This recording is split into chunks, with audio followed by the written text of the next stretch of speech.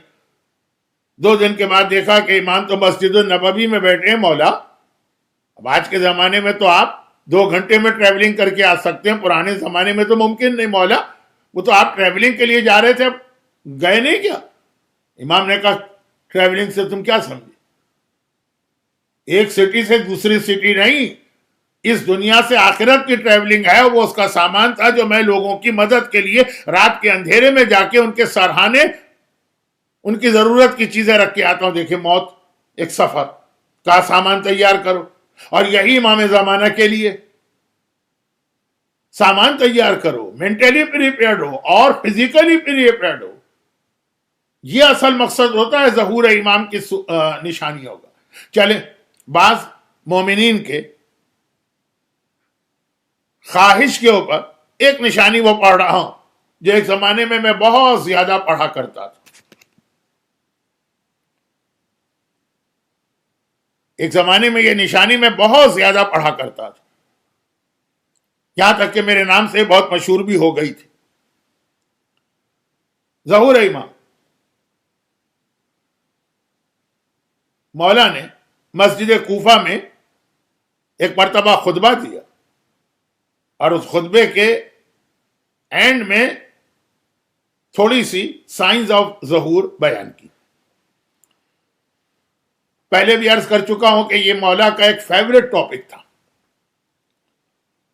جب وہ sign of ظہور کمپلیٹ ہو گئی تو ایک بار مولا کے ایک بہت ہی کلوز صحابی، ہر ایک آدمی جانتا ہے کیونکہ ان کی دعا تو ہر آدمی ایوری تھرسڈے پڑھتا، کمیل ابن زیاد، جن کو مولا نے اپنا فائنانس منسٹر بھی بنایا تھا. مولا کے خلافت کے زمانے میں انہی کے پاس بیت المال تھا. وہ مولا کے پاس آیا اور کہا کہ مولا زدنی بیانہ، مجھے مزید کچھ ڈیٹیل چاہیے. اچھا، ایک کتاب میں روایت اس طرح لکھی، ایک دوسری کتاب میں روایت اس طرح ہے، آگے جا کے دونوں روایتیں ایک ہو جائیں گی، کہ ایک بار کمیل کہنے لگے کہ مولا میں یہ معلوم کرنا چاہتا ہوں کہ مرنے کے بعد میری قبر کہاں بنے گی.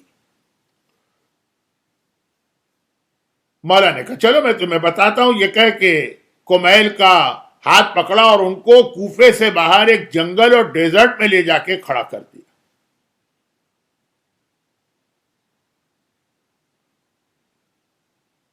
اچھا، اب وہ جو پہلی روایت ہے کہ کمیل نے کہا میں کچھ اور سائنس سننا چاہتا ہوں، جو آپ نے خطبے میں بتایا وہ تو بہت ہی جرنلائز قسم کے ہیں کہ آخری زمانہ جب میرا بیٹا ظاہر ہوگا، لوگ نمازوں کو ضائع کریں گے، زکوٰۃ کے مال کو کھا جایا کریں گے، والدین کی بے احترامی کریں گے، بیویوں کی اطاعت کریں گے، گانے بجانے کی محفلیں سجائیں گے. وہ مولا کے کئی خطبات. تو اسپیشل مولا اس میں بھی یہ کہ ہاتھ پکڑ کے کوفے کے باہر لے گئے. دوسری جو روایت ہے کہ مولا نے کہا کہ میں کہاں دفن ہوں گا، مولا نے ہاتھ پکڑا کمیل کا، کوفے کے باہر لے گئے. یہاں آ کے دو روایتیں ایک ہو گئی. کوفے کے باہر، شہر کے باہر سٹی ختم ہو گیا، جنگل آ گیا، ویرانہ آ گیا، صحرا آ گیا، ڈیزرٹ آ گیا. وہاں پہ مولا نے لے جا کے کھڑا کیا اور کہا کمیل یہاں پہ تمہیں دفن کیا جائے گا. کمیل نے افسوس کے عالم میں کہا مولا میری بڑی خواہش تھی کہ میں تو وہاں دفن ہوں کہ جہاں پہ آپ دفن ہوں گے. اب کمیل کے ذہن میں یہ کہ مولا کوفے میں رہتے ہیں، شہر کوفے میں ہے، سٹی کوفہ ہے، مولا اگر دنیا سے گزرے، شہید ہوئے تو وہیں دفن ہوں گے. یہ تو شہر کے باہر ایک جنگل، ایک ویرانہ، ایک ڈیزرٹ ہے. مولا نے کہا کمیل میری قبر بھی یہیں پہ بنے گی. آج کمیل کی قبر کہاں ہے؟ کوفے کے اس محلے کا نام ہے حنانہ. وہاں مسجد حنانہ بھی ہے، کمیل کا روضہ بھی ہے. ڈسٹینس آپ کو معلوم ہے، آپ میں سے تو ہر آدمی ریسنٹ زیارت پہ گیا. اگر یہ پینڈیمک نہ ہوتا تو کتنے لوگ فرسٹ اشرے میں بھی یہی جعفری سینٹر اٹلانٹا کے مومنین کربلا میں ہوتے. تو مسجد حنانہ سے کمیل کا روضہ تو واکنگ ڈسٹینس ہے، ایک ہی علاقہ ہے. تو وہ نجف ہے اور مولا بھی نجف میں دفن ہے. تو کمیل نے ایک افسوس کے ساتھ کہا مولا تو میں تو یہ چاہ رہا تھا جہاں آپ دفن ہیں وہاں میں دفن ہوں. مولا نے کہا کہ کمیل میں بھی اسی جگہ دفن ہوں گا، یعنی میری قبر بھی نجف میں بنے گی، کوفے میں نہیں. اور اے کمیل پھر وقت گزرے گا، یہ پورا جنگل ابھی ویرانہ ڈیزرٹ نظر آ رہا ہے نا، وقت گزر جائے گا اور ایک ایسا ٹائم آئے گا کہ جہاں تمہاری قبر کے چاروں طرف بہت ہی مضبوط قسم کی عمارتیں بنیں گی، بلڈنگ. اب آج کل تو یہ RCC کنسٹرکشن ہوتا ہے یا کانکریٹ یا اسٹیل. تو جس زمانے کی مولا بات کر رہے ہیں اس وقت تو ٹوٹے پوٹے مکان بنتے تھے. کہ کمیل بہت ہی مضبوط قسم کی، سالڈ قسم کی بلڈنگ بنے گی اور ان میں ہر ایک میں ایک شیطان آ کے بیٹھے گا جس کی نشانی گھر کی چھت پہ لگائی جائے گی. وہ یسمّا بے ایریل. ایک زمانے میں اس روایت میں لفظ اینٹینا پڑھتا تھا، لیکن بعد میں جب میں نے اوریجنل کتاب چیک کی، وہ میں نے اپنے استاد سے سنا تھا، یہ میں نے خود کتاب چیک کی جا کے تو اس میں لفظ ایریل ہے. ایریل اینٹینا ایک ہی چیز ہوگی. ہر گھر میں ایک شیطان آ کے بیٹھ جائے گا اور اس کی نشانی اس گھر کے اوپر لگائی جائے گی، سائن آف شیطان، جس کو اس وقت کے لوگ ایریل کہیں گے یا اینٹینا کہیں گے۔ اچھا، اب یہ کمیل کے چاروں طرف، کمیل کے قبر کے چاروں طرف جو آج آپ کو بلڈنگیں اور عمارتیں اور مکانات نظر آتے ہیں، کب کی بات؟ 1960s میں، تب وہ بالکل جنگل تھا، ویرانہ تھا، کوئی بستی آبادی نہیں تھی۔ اس کے بعد پھر وہاں ٹاؤن پلاننگ ہوئی اور مکان بنائے گئے۔ 60s کی بات کر رہا ہوں، اور روایت ہے 1400 سال پرانی۔ دور دور تک کوئی چانس ہی نہیں تھا کہ اس جگہ پہ مکانات بنے۔ نجف آباد ہو گیا تھا۔ نجف سے مطلب یہ کہ جہاں مولا کا روضہ، لیکن کمیل کا روضہ اسٹل بہت دور تھا۔ میرے ایک استاد 1955 میں نجف اشرف کے حوزہ علمیہ میں اس وقت تعلیم حاصل کر رہے تھے، اور وہ بھی بتاتے ہیں کہ وہ ویرانہ سا تھا، روضہ تھا کمیل کا، زیارت کے لیے جاتے تھے لیکن کچھ بھی نہیں تھا وہاں۔ ایک آدھ ٹوٹا پوٹا اکا دکا کوئی مکان ہے تو نہیں۔ پھر امام نے کہا کہ سنو، کچھ عرصہ گزرے گا تو ہر گھر کے اندر مصباح، کل مصباح، چراغ کی طرح سے ایک چیز آئے گی جس کی وجہ سے گھر میں بیٹھے ہوئے آدمی کو پتہ چل جائے گا کہ باہر کون آ رہا ہے، کون جا رہا ہے۔ جو لیمپ ہوتا ہے، چراغ ہوتا ہے، اس کا کام ہے نا اندھیرے کو دور کرنا، آدمی کو راستہ دکھانا۔ پہلے زمانے میں تو لوگ سڑکوں پہ بھی جاتے تھے، ہاتھ میں چراغ لے کے جاتے تھے، موم بتی لے کے جاتے تھے، تو نظر آ جاتا تھا کون ہے، رکاوٹ کیا ہے۔ کہا یہ گھر میں بیٹھیں گے، ایک ایسا چراغ ہوگا کہ ان کو گھر کے باہر کا پتہ چلے گا۔ آج ہم اسی کو CCTV اور پتہ نہیں کیا کہتے ہیں۔ اور کمیل پھر ہر گھر کے اندر ایک ایسی چیز آئے گی جس کے اندر انسان مشرق میں بیٹھ کے مغرب کو دیکھے گا، مغرب میں بیٹھ کے مشرق کو دیکھے گا، خالی دیکھے گا نہیں، مشرق والا مغرب والے سے باتیں کرے گا، مغرب والا مشرق والے سے باتیں کرے گا۔ اب جناب کمیل کا روضہ جہاں پہ آج ہے، اس کے اطراف میں جو گھر ہیں، مجھے ان گھر والوں کے بارے میں تو نہیں پتا کون لوگ ہیں، لیکن وہاں گھروں میں گئے بغیر آپ کو یقین کے ساتھ بتاتا ہوں کہ یقیناً ان گھروں کے اندر یہ آئی فون وغیرہ ہوں گے، اور یہ واٹس ایپ اور یہ ساری چیزیں چل رہی ہوں گی۔ مغرب والا مشرق والے کو دیکھ بھی رہا ہے اور باتیں بھی کر رہا۔ جو چیز آج آپ کے بچوں کے لیے جسٹ لائک اے ٹوائے ہے، 1400 سال پہلے بڑے بڑے سائنٹسٹ اور اسکالرز کے لیے اس پہ یقین کرنا مشکل ہوتا تھا۔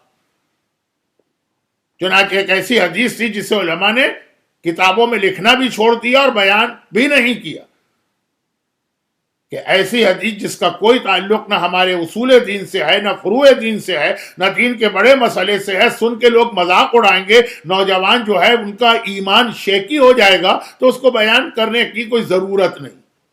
یہ بھی ایک بہت اہم مسئلہ۔ عالم کسے کہتے ہیں؟ میرے ایک استاد نے ایک مرتبہ جو حوزہ علمیہ نجف سے پڑھ کے آئے تھے، یہ سوال کیا، ہمارے جتنے کلاس فیلو تھے انکلوڈنگ می، جو علم رکھتا ہو، جو بہت زیادہ نالج رکھتا ہو، کہا نہیں، عالم اسے نہیں کہتے، عالم اسے کہتے ہیں کہ جس کو یہ پتا ہو کہ کتنا علم پبلک کے سامنے ظاہر کرنا اور کتنے علم کو چھپانا۔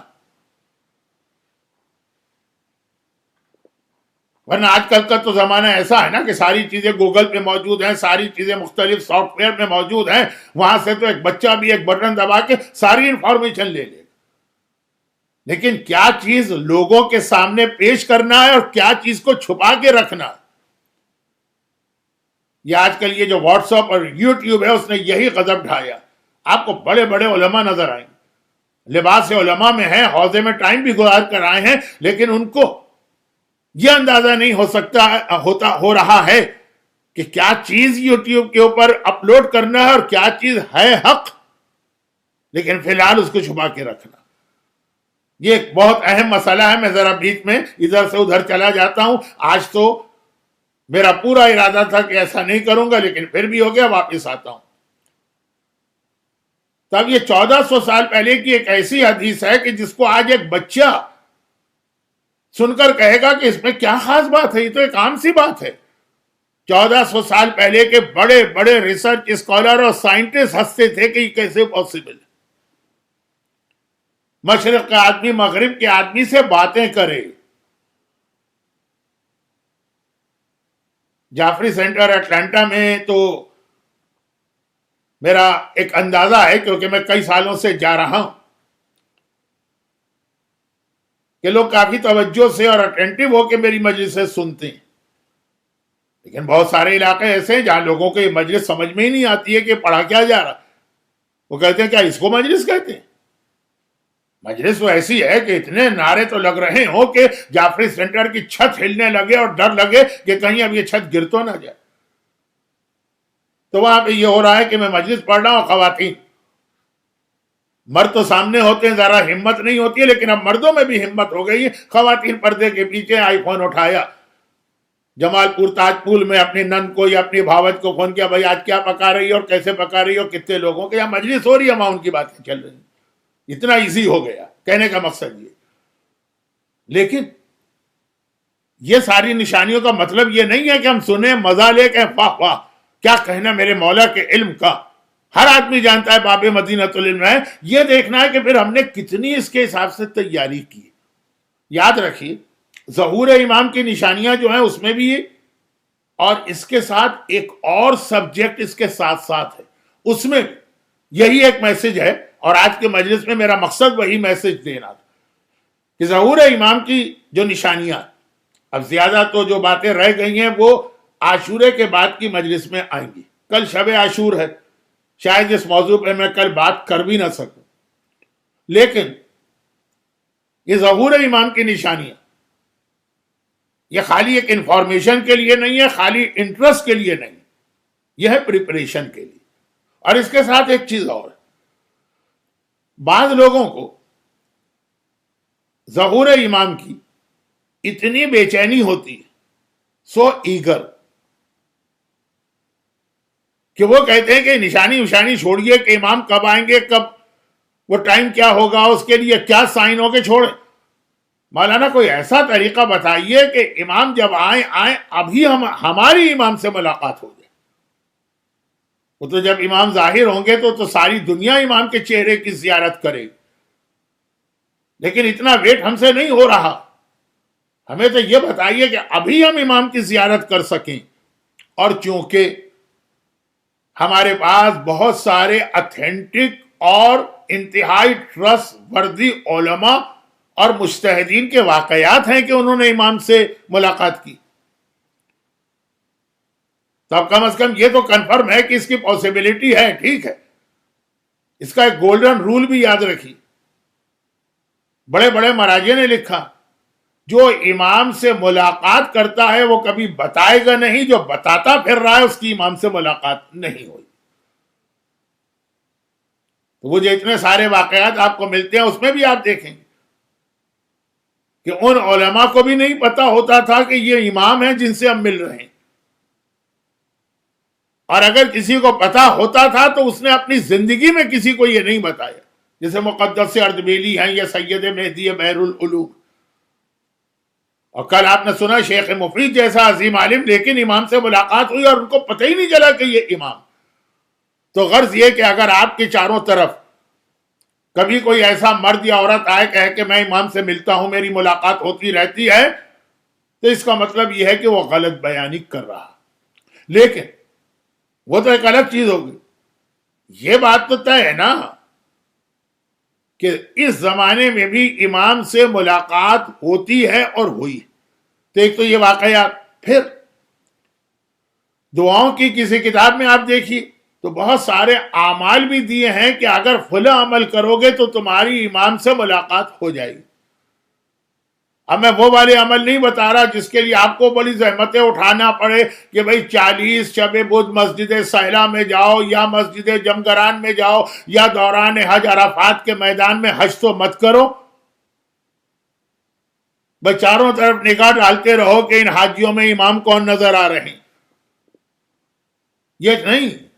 ایسے اعمال بھی ہیں کہ آپ اپنے گھر میں بیٹھے ہوئے یہ دعا پڑھ کے سو جائیں یا فلاں عمل اپنے گھر میں کریں تو امام سے ملاقات ہو جائے گی، وہ بھی ہمارے پاس ہیں۔ تو گرچہ یہ دعا تعویذ عمل اتنا زیادہ نہیں ہے اسلام میں جتنا آج کل کچھ لوگوں نے اس کو بیان کرنا شروع کر دیا۔ کل جو بات میں نے کہی تھی وہ آدھی صحیح بھی ہے، آدھی غلط ہے۔ جو آدھی غلط بات ہے وہ میں کل کہہ چکا ہوں، لیکن آدھی صحیح بھی ہے کہ جی وہ پہلے زمانے میں لوگ اپنی بچیوں کو قرآن تک پڑھنا نہیں سکھاتے تھے کہ جی اگر اس نے قرآن پڑھ لیا تو ہر وقت یہ تلاوت میں لگ جائے گی یا دعاؤں میں لگ جائے گی اور مصلی پہ بیٹھی ہوئی ہے، مثلا شوہر کو اس کی ضرورت ہے اور بچے کو ماں چاہیے ہے لیکن وہ لگی ہوئی اپنے اعمال میں۔ اب اگر وہ لوگ منع کریں تو وہ گناہگار کے روک رہے ہو دعا سے، اور اگر وہ کہیں کہ نہیں بھائی چھوڑو اجازت دیں اس کو، تو پورے گھر کا نظام ڈسٹرب۔ اس لیے لڑکی کو ایسا بناؤ ہی نہیں، یہ جو پہلے زمانے کے لوگ کہتے تھے۔ میں نے کہا یہ آدھی بات تو غلط ہے لیکن آدھی صحیح بات بھی۔ آج پتہ نہیں ہمارے یہاں بہت سارے مرد اور عورتیں ایسے نکل آئیں جو سمجھ رہے ہیں اسلام نام ہی اس بات کا ہے کہ ہر وقت 24 گھنٹے مصلی پہ بیٹھے رہو، یہ لمبی لمبی دعائیں، یہ لمبی لمبی تسبیح، اور وہ سمجھتے ہیں کہ اس سے اسپریچول پاور بڑھتی ہے، یا یہ کہ اتنی ساری دعاؤں سے اللہ خوش ہوتا۔ ہر چیز کی ایک لمٹ ہوتی ہے۔ سارا سال شب قدر نہیں ہے، ایک شب قدر ایک وہ رات ہے کہ جہاں پوری رات کو آپ کو اعمال کرنا۔ اب اگر آپ پورے سال کو شب قدر بنا دیں، نماز شب جیسی اہم ترین عبادت کے لیے ریکمنڈیشن ہے کہ نیند پوری کرو پھر نماز شب پڑھو۔ اور اس کے علاوہ یہ تو ذرا سا سبجیکٹ ہٹ جائے گا، لیکن اسلام میں اور کرسچینٹی میں ایک بہت بڑا فرق یہ ہے، اسلام میں اور ہندو مذہب میں ایک بہت بڑا فرق یہ ہے، اسلام میں اور بدھ مذہب میں ایک بہت بڑا فرق یہ ہے، اور بھی جو دوسرے مذہب وہ سب یہ کہتے ہیں کہ اگر اللہ سے کلوز ہونا ہے تو دنیا کی چیزوں کو کم سے کم کرو اور زیادہ جا کے عبادت کی جگہ پہ بیٹھ جاؤ۔ اور اسلام کہتا ہے کہ نہیں، خالی تسبیح پڑھنے سے اللہ کے سے کلوز نہیں ہوتے ہیں، اپنی بیوی کو مسکرا کے دیکھ کر بات کرو، اس سے بھی آدمی اللہ سے کلوز ہوتا ہے۔ اپنے شوہر کو ایک مثلا گلاس پانی پلا دو، اس سے بھی اللہ خوش ہوتا، خوش نہیں ہوتا، کلوز ہوتے ہو اللہ کے۔ شادی کے موقع پہ تو آپ اکثر سنتے ہیں کہ بغیر شادی والے کی 70 رکعت نماز سے زیادہ ثواب شادی والے کی 2 رکعت نماز کا۔ لیکن یہ اور بھی، کیونکہ آج کل ذرا سا ایکسٹریمزم آ گیا ہے ہمارے یہاں، جو لوگ دین سے دور ہیں تو ایسے کہ وہ فرض نماز بھی پڑھنے کو تیار نہیں، اور جو دین کے قریب ہے تو اتنے لمبے لمبے ڈیلی اعمال۔ مفاتیح الجنان کے آخر میں مولا کی ایک ڈانٹ ہے، ایک آدمی کو دیکھا بہت لمبی لمبی دعائیں پڑھ رہا، امام نے اس سے ڈانٹا، یہ اتنی لمبی دعاؤں کا کیا فائدہ اور ضرورت؟ جو اللہ لمبی دعا سنتا ہے وہی اللہ شارٹ دعا بھی سنتا ہے۔ خیر، تو یہ بیچ میں بات اس لیے آ گئی کہ ہمیں اور آپ کو تو اس طرح سے بنایا گیا کہ یہ اپنی ذمہ داریاں ادا کر لو، والدین کی خدمت، شوہر کی خدمت، بیوی کی ذمہ داری، بچوں کی ذمہ داری، یہ بھی ایک عبادت ہے اور بہت بڑی عبادت ہے۔ لیکن وقت نہیں رہا، آج تو پتہ نہیں میں کہاں سے کہاں چلا گیا۔ خیر یہ تو روزانہ کی ایک ٹریجڈی۔ واپس آتا ہوں اصل ٹاپک پر کہ جی وہ امام زمانہ سے ملاقات کے کچھ اعمال اور دعائیں بھی، لیکن مسئلہ یہ نہیں ہے کہ امام کی زیارت ہم کو کرنا ہے، دل تڑپ رہا ہے۔ ظہور کے بعد تو ہر ایک کو زیارت ہوگی، ہم نے کہا وہ ظہور تو پتہ نہیں کب ہو رہا ہے، سائنس آف ظہور تو پتہ نہیں کب پوری ہوں گی، ہماری ابھی کیوں نہ ملاقات ہو جائے۔ بار بار روایتوں میں کہا گیا کہ دیکھو امام سے ملنا اتنا اہم نہیں ہے، امام کو خوش کرنا زیادہ اہم۔ رسول اللہ سے ملنے والے کتنے سارے تھے، رسول ان میں سے خوش کتنوں سے تھے؟ اور جو رسول خدا سے کبھی نہیں ملا اویس قرنی، کیونکہ اویس کا واقعہ ہر آدمی جانتا ہے تو خالی اشارہ کر دینا کافی، اس سے رسول اتنے خوش ہیں کہ اپنا اسپیشل سلام اس کو بھجوا رہے ہیں۔ ایک مدینے کے منافقین جو روزانہ صبح و شام جا کے رسول کو سلام کرتے ہیں، اور ایک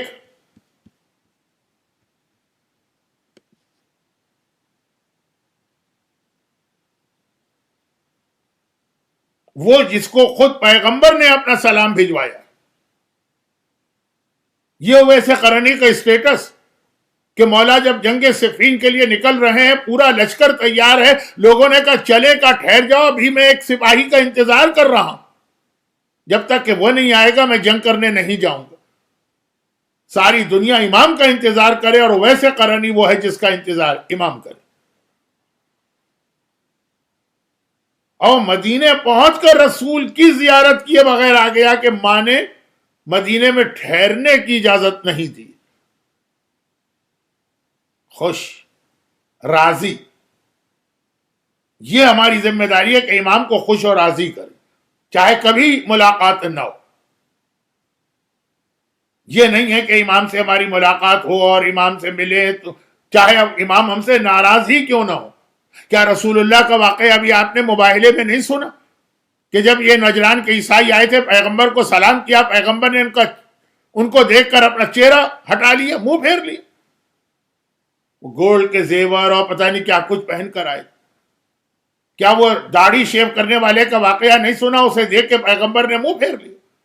وہ آ بھی گیا، سلام بھی کر رہا ہے، پہنچ بھی گیا، زیارت کا موقع بھی مل رہا ہے، وہ پیغمبر کو دیکھ رہا ہے، پیغمبر اس کو دیکھنے کو تیار نہیں۔ کمال تو وہ ہے نا کہ امام ہم سے راضی اور خوش ہوں، تو جو لوگوں کو تو سائن آف ظہور سے بھی ہم کو انٹرسٹ اسی لیے ہے نا کہ امام ظاہر ہوں گے، ہم امام کی زیارت کریں۔ اور جو لوگ زیادہ جلدی کرتے کہتے ابھی ہمیں امام کی زیارت مل جائے۔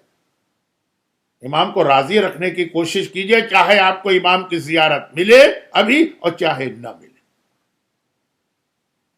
اور اس کے لیے وہی بات ہو رہی ہے کہ اپنے آپ کو مینٹلی اور فزیکلی پریپیئر کرنا، اپنے آپ میں تبدیلی لانا، اپنی فیملی میں تبدیلی لانا۔ ہمارے یہاں چند واجبات پہ عمل کرنا لوگوں کے لیے مشکل ہو جاتا، چند حرام چیزوں سے اپنے آپ کو بچانا مشکل ہو جاتا۔ اور کربلا کا میسج یہ ہوتا ہے کہ دین تو اتنا قیمتی ہے کہ اس کے خاطر انسان اپنے جگر کا ٹکڑا بھی قربان کر دیتا۔ غیبتیں، تہمتیں، ایلیگیشن، اتہامات، حسد، جیلیسی، ایروگنس، گھمنڈ و غرور، یہ آپ کو ان لوگوں میں بھی نظر آتا ہے جو بڑے پکے قسم کے نمازی ہوتے ہیں۔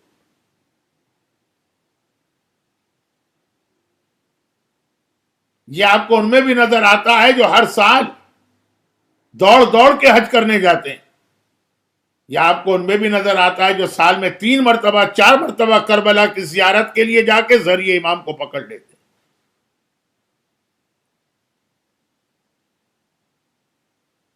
لیکن امام منہ پھیر لیتے ہیں۔ حج کے لیے بھی روایت ہے، زیارت کے لیے بھی روایت۔ ذرا اندازہ کریں،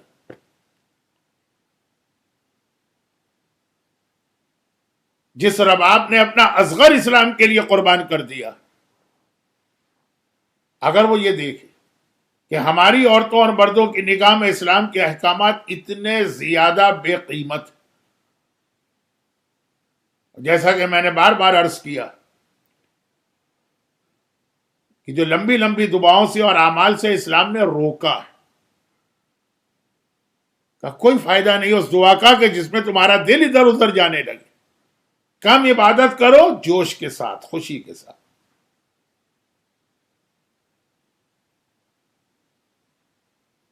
ابھی عاشورے کے اعمال تو آپ انجام دیں گے، لیکن آپ کو پتا ہے نا کہ اعمال عاشورہ اگر آپ ڈیلی بھی کریں تو اس کے بہت بینیفٹ ہے۔ آیت اللہ سیستانی کا فتویٰ میرے پاس موجود، مجھے 100 مرتبہ لعنت ہے اور 100 مرتبہ درود ہے، اگر وہ خالی ایک دفعہ ہم پڑھیں تو کافی ہے، بالکل کافی۔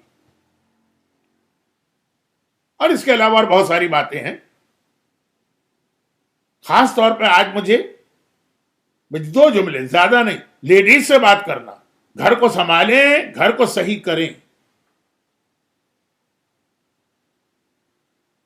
کربلا میں ایک بہت بڑا میسج آقا حسین نے ان بیویوں کو اپنے ساتھ لے جا کر یہ دیا تھا کہ عورت کا رول بھی اسلام کی خدمت کے لیے کتنا اہم ہوتا، اور پھر خاص طور پر اس میں جب ہمارے سامنے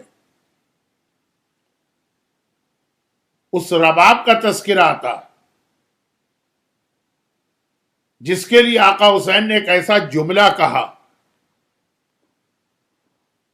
جو کسی بھی ریلیجس آدمی کی زبان پہ ہم کو اچھا نہیں لگتا۔ حسین تو خود ریلیجن ہے، دین است حسین۔ ایک امام معصوم فرماتے ہیں جس گھر میں رباب نہ ہو وہاں پہ میرا دل نہیں لگتا۔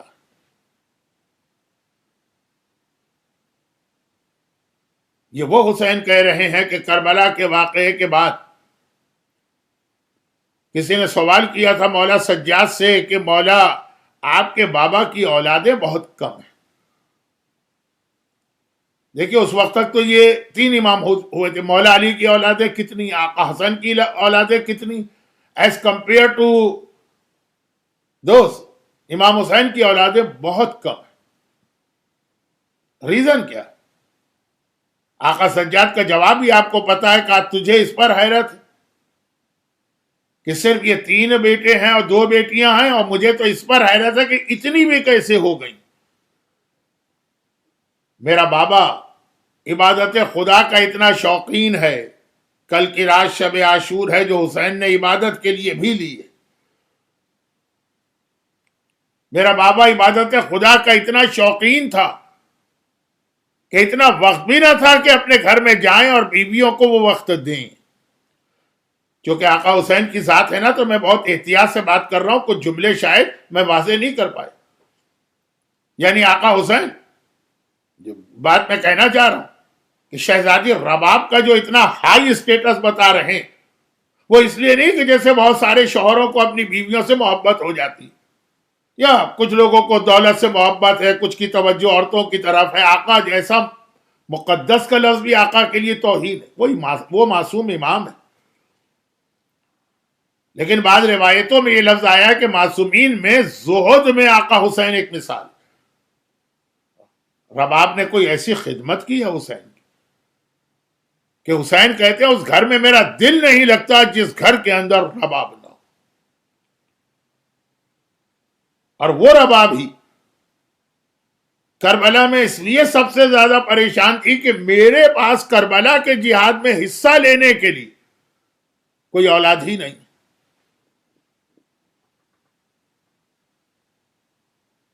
فروا کے پاس تو 13 سال کا قاسم ہے نا، لیلا کے پاس تو 18 سال کا علی اکبر ہے نا۔ اس مجمع میں موجود مومنین اور مومنات میں سے جن کا اولاد کا کوئی مسئلہ ہو، دل میں یہ مسئلہ رکھیں اور یہ مجلس سنیں۔ جس مجلس میں علی اصغر کے مسائل بیان ہوتے ہیں، اولاد کے حوالے سے ہر پریشانی دور ہو جاتی ہے۔ ایک ایسی ماں کے مصائب آج ہم پڑھنے جا رہے ہیں جس نے وہ بیٹا قربان کیا ہے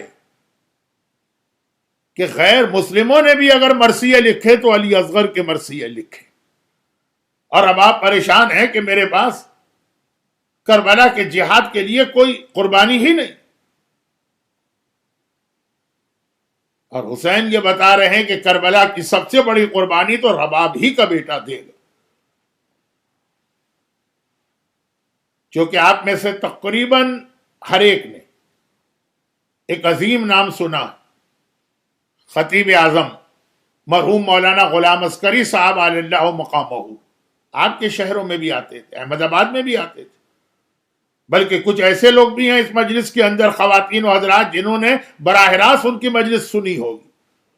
وہ جناب علی اصغر کے مصائب میں ایک ٹکڑا یہ بیان کرتے تھے، جہاں سے میں مصائب شروع کر رہا ہوں، کہ 28 رجب کو جب حسین کا قافلہ مدینے سے چلنے لگا اور سواریاں آ گئیں، اور حسین نے پیغام بھیجا کہ زینب، بیویوں سے کہو کہ اب اپنی اپنی سواری پہ بیٹھے، ہم کو سورج ڈوبنے سے پہلے مدینے سے نکل جانا۔ اب یہ ساری بیویاں تیار ہو رہی ہیں سواریوں پر بیٹھنے کے لیے۔ حسین کی فاطمہ صغرا آگے آئی۔ اب تک فاطمہ صغرا کو امید تھی کہ شاید بابا مجھے ساتھ لے جائے، لیکن اب دیکھا کہ اب تو کوئی امکان نہیں۔ تو صغرا قریب آئیں بیویوں کے، اور رباب کے پاس پہنچ کے کہا کہ اماں ذرا ایک لمحے کے لیے میرے اصغر بھیا کو تو میری گود میں دے دی۔ ابھی اصغر کتنے ایج کیا ہے؟ 3 ویک کے بھی نہیں۔ بعض کتابوں میں لکھا ہے 10 رجب کو ولادت ہوئی ہے، تو 28 رجب کو 18 دن کے ہیں خالی۔ اچھا، اس دوران صغرا جو تھی وہ بیمار رہی۔ جو بیمار ہوتا ہے تو نیو بورن کو ذرا سا اس سے بچایا جاتا ہے، وہ خود ہی احتیاط کرتا۔ تو صغرا اب تک اصغر کو صحیح معنوں میں نہ دیکھ سکی ہے، نہ گود میں لے سکی ہے۔ بہن ہے اور بھائی، اب جب یہ جا ہی رہیں، اماں ذرا ایک لمحے کے لیے اصغر کو میری گود میں دے دیجئے۔ رباب نے اصغر کو صغرا کی گود میں دیا۔ صغرا نے اصغر کو دیکھا، کان پہ منہ رکھ کے کہا، اصغر بھیا سب مجھے چھوڑ کے جا رہے، کیا تم بھی مجھے چھوڑ دو گے؟ خدا معلوم کس طرح صغرا کے دل سے بات نکلی اور اصغر کے دل میں اتر گئی کہ اب اصغر نے اس طرح صغرا کی گود میں منہ چھپا لیا کہ تھوڑی دیر کے بعد رباب نے کہا، اصغر بیٹا میری گود میں آ جا، میں اپنی سواری کی جانب جا رہا ہوں، میں اپنی سواری کی جانب جا رہی ہوں۔ اصغر دیکھنے کو تیار نہیں۔ حسین کا دوسرا پیغام آیا، زینب بہن، بیویاں اب تک باہر نہیں نکلی، دیر ہو رہی۔ اب دوسری بیویاں آگے بڑھی، ام فروا، جو کچھ روایتوں میں ہے کہ اصغر کی سگی خالہ، اصغر بیٹا میری گود میں آ جا۔ ارے ام کلثوم آگے بڑھی، اصغر بیٹا میری گود میں آ جا۔ فاطمہ کبریٰ آگے بڑھی، اصغر بھیا میری گود میں آ جا۔ لیکن اصغر ایسا منہ پھیر کے منہ چھپائے ہوئے صغرا کی گود میں ہے کہ جب تیسرا پیغام حسین کا آیا تو اب ثانیہ زہرا زینب کبریٰ خود آگے بڑھتی ہیں اور آ کر کہتی ہیں، اصغر بیٹا ہمیں دیر ہو رہی ہے، میری گود میں آ جا۔ لیکن آج اصغر پھوپھی زینب کی بات سن کے بھی ایک مرتبہ اسی طرح منہ چھپائے پڑا ہے۔ آخر چوتھی مرتبہ حسین کا پیغام نہیں آیا، خود میرا آقا حسین گھر میں آ گیا۔ زینب بہن کیا بات ہے؟ زینب نے کہا، بھیا کیا کروں؟ اصغر نہیں مانتا ہے۔ حسین نے جب یہ سنا قریب آئے، ایک جملہ صغرا نے اصغر سے کہا تھا، ایک جملہ حسین نے اصغر سے کہا۔ ایک بار اصغر کے کانوں کے قریب منہ لے جا کر کہا، اصغر بیٹا میں تجھے تیری بہن سے کبھی الگ نہ کرتا، لیکن جو جہاد کربلا میں کرنے جا رہا ہوں اس میں مجھے تیری قربانی کی ضرورت بھی ہے، تیرے بغیر میرا جہاد کامیاب نہیں ہو سکتا۔ وہ اتنا سننا تھا۔ 18 دن کا اصغر ایک بار تڑپ کے صغرا کی گود سے حسین کی گود میں آ گیا اور حسین کربلا پہنچ گئے۔ عاشور کا دن آ گیا، شہادتوں پہ شہادتیں ہونے لگی۔ آخر میں وہ وقت آ گیا کہ ہائے میرا مولا اکیلا رہ گیا۔ عباس مارے گئے، اکبر مارے گئے، قاسم مارے گئے، اون محمد مارے گئے، اولاد عقیل ماری گئی، اولاد جعفر طیار شہید ہو گئے، کوئی نہیں۔ حسین ٹیلے پہ جاتے ہیں، دائیں دیکھتے ہیں، بائیں دیکھتے ہیں، آواز دیتے ہیں، حل من ناصر ینصرنا، ارے ہے اس دنیا میں کوئی جو حسین کی مدد کو آئے؟ حل من ذاب یذب عن حرم رسول اللہ، ارے کوئی ہے جو رسول کے حرم کا دفاع کرے؟ کہیں سے جواب تو نہ آیا۔ ایک بار خیمے سے بیویوں کے رونے کی آواز آنے لگی۔ میرا آقا، میرا مولا ٹیلے سے اتر کے خیمہ میں گیا، پوچھا زینب ابھی میں زندہ ہوں، یہ بیویاں کیوں رو رہی ہیں؟ زینب نے کہا، بھیا ادھر تو نے صدائے استغاثہ بلند کی، ادھر اصغر نے اپنے آپ کو گہوارے سے زمین پہ گرا دیا۔ شاید بابا کو یاد دلا رہا ہو، بابا مدینے سے وعدہ کر کے لایا تھا کربلا کے جہاد میں اصغر کی ضرورت ہوگی، ابھی اصغر زندہ ہے، جب تک اصغر زندہ ہے حل من ناصر ناصرین نہ کہنا، تیرا ایک ناصر، تیرا ایک مددگار یہاں پہ موجود ہے۔ حسین نے اصغر کو گود میں لیا، دھوپ بہت تیز ہے، ابا کے دامن میں اصغر کو چھپایا۔ فوج یزیدی کہہ رہی ہے کہ شاید حسین قرآن لے کے آ رہے ہیں اور قرآن کے ذریعے فیصلہ کرائیں گے، لیکن جب ٹیلے پہ جا کے ابا کا دامن ہٹایا، ششماہا حسین کے ہاتھوں میں ہے، قرآن ناطق کا ایک پارا، اور حسین کہہ رہے کہ اس کی ماں کا دودھ بھی سوکھ گیا، تم صاحب اولاد، اگر پانی ہو اسے لا کے چند قطرے پانی کے دے دو۔ اور جب کوئی جواب نہ آیا، حسین نے اصغر سے کہا، اصغر تم تو خود حجت خدا کے پوتے ہو، تم خود ہی اپنی حجت تمام کرو۔ ننھے اصغر نے اپنی ننھی سی زبان سوکھے ہونٹوں پہ پھیرنا شروع کی۔ یہ اس طرح سے زبان پھیری جا رہی ہے کہ پورے لشکر یزید میں کوہرام بپا ہو گیا۔ ارے یزیدی تک رو دیے، یزیدیوں کا کلیجہ ٹکڑے ٹکڑے ہو گیا۔ ایسا جہاد تو اکبر نے بھی نہیں کیا، ایسا جہاد تو عباس نے بھی نہیں کیا۔ ایک مرتبہ عمر سعد گھبرا گیا، پریشان ہوتا ہے، ہرملہ کے قریب آتا ہے، کہتا ہے ہرملہ اگر کچھ دیر اور اصغر اسی طرح سے میری فوج کے سامنے رہا تو بغاوت آ جائے گی۔ اقطع کلام الحسین، حسین کے کلام کو کاٹ دے۔ اور ہرملہ ایک بار اپنے تیروں کو دیکھتا ہے، ایک بھال کا تیر بھی تھا جو عرب میں ایک آدمی کی گردن توڑنے کے لیے استعمال ہوتا ہے، اور 3 بھال کا تیر بھی تھا جو کسی درخت میں سوراخ کرنے کے لیے استعمال ہوتا ہے یا گھوڑے کی گردن توڑنے کے لیے استعمال ہوتا ہے۔ ارے ششماہ علی اصغر کا 6 مہینے کے بچے کا وہ نازک سا گلا اور 3 بھال کا وہ تیر جو گھوڑے کی گردن توڑے، 3 بھال کا وہ تیر جو کسی درخت میں سوراخ کرے۔ ایک مرتبہ ہرملہ نے 3 بھال کا تیر نکالا، کمان میں لگایا، اور ایک مرتبہ تیر چلانا چاہتے ہیں کہ ہرملہ کے ہاتھ کانپ گئے، تیر و کمان ہاتھ سے گر پڑے۔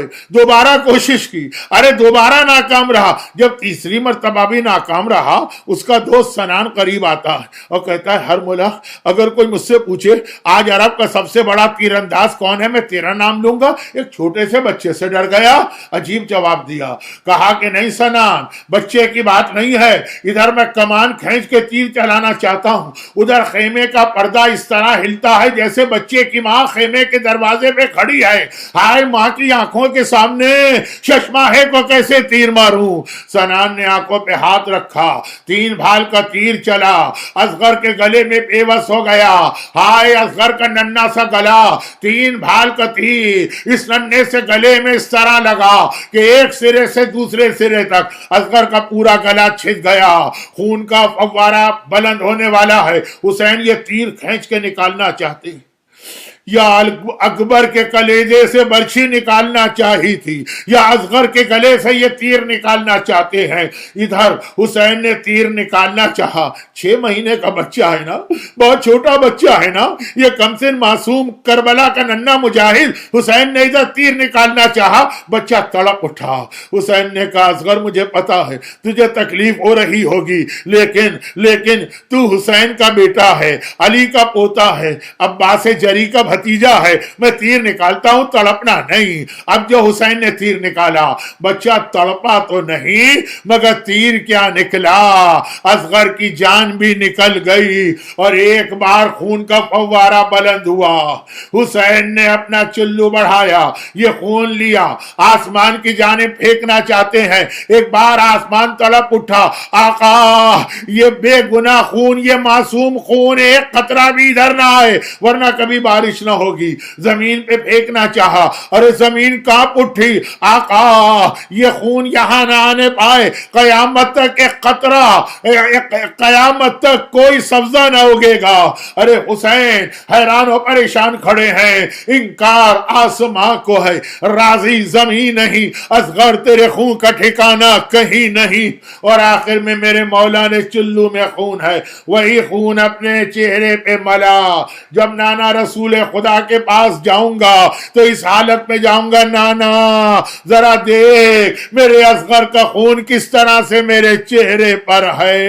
اور پھر حسین ایک بار اصغر کا لاشا لے کے چلے، کس طرح سے یہ لاشا ماں کو دکھائے، بخیمے میں گئے، رباب کے سامنے اصغر کو رکھا، ہائے وہ ماں جس کا ششماہا مارا گیا، رباب نے دیکھا اور صرف ایک جملہ کہا، یا بنیا مثلو کا ینہر، ارے اصغر بیٹا 6 مہینے کا تو جانور بھی ذبح نہیں ہوتا، ہائے میرا ششماہا کس طرح 3 بھال کے تیر سے مار۔ اجرکم اللہ، یہ خون ناحق کہ آسمان بھی کانپ اٹھا، زمین بھی تھرا اٹھی۔ فاطمہ زہرا نے اپنے پوتے اصغر کے مصائب کو کس طرح سنا ہوگا، ارے آقا عباس نے کس طرح سے اپنے بھتیجے کی شہادت کو سنا ہوگا، میں نہ رہا تو اصغر کس طرح مارا گیا۔ پروردگارہ تجھے میرے مظلوم آقا سرکار سید الشہداء کے اس امتحان کا واسطہ جو انبیاء بھی نہیں دے سکتے، جو اوصیاء بھی نہیں دے سکتے، مصائب علی اصغر سننے والے تمام مومنین اور مومنات کو، ان کے گھروں کو، ان کے گھر والوں کو، ان کی اولادوں کو ہر مصیبت و پریشانی سے محفوظ فرما۔ خدا بندہ اس خون ناحق کا واسطہ صاحبان ایمان کی تمام حاجتوں کو پورا فرما، لیکن اسی خون ناحق کا واسطہ اگر تیرے دین کو ضرورت پڑے تو ہر باپ کو، ہر ماں کو اسی طرح سے اپنی اولاد قربان کر دینے کا جذبہ عطا فرما، اور ان مظالم کے انتقام کے لیے اپنی آخری حجت امام زمانہ کے ظہور میں تعجیل فرما۔ ربنا تقبل منا انک انت السمیع العلیم۔